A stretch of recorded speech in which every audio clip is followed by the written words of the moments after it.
We're back here in the garage and I want to show you how to tie a Palomar knot.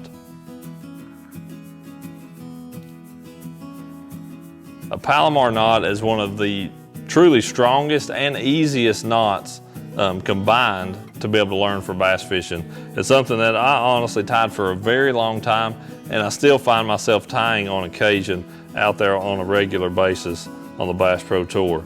So what you want to do, you want to start by doubling over your line, and I'm using a braided line here just to make it really easy to see.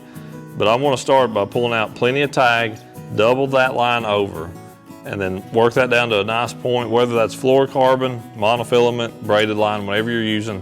Work that down to a pretty nice little point, and then pass that through the eye of your bait, whatever that may be.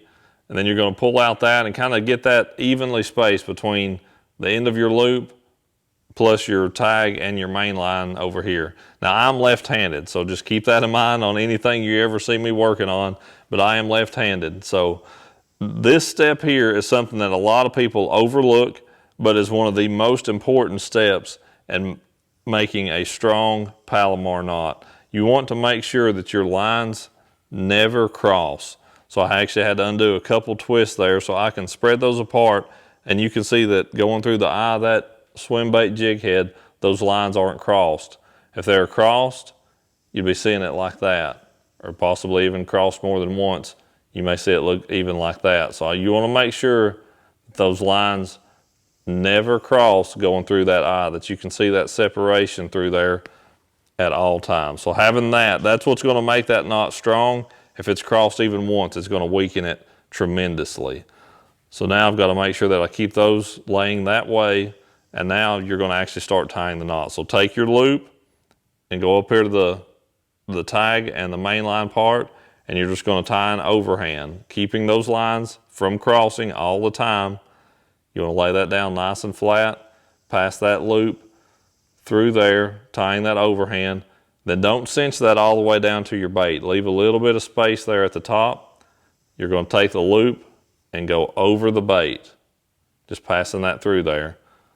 Once you do that, then you just work everything down nice and smooth. I'm not going to wet it right now just for demonstration purposes, but I would always wet this knot before I cinch it down. And you just want to work out both of those, kind of pull the tag and the main line out evenly and pull that down nice and snug.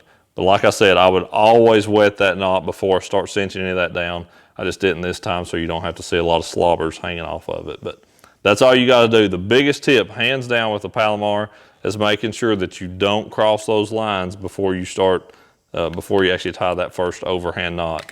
Trim it down there nice and snug. You've got a really good, very reliable knot that works well on all line types. Braided line, fluorocarbon, monofilament. It works very well on all three of those.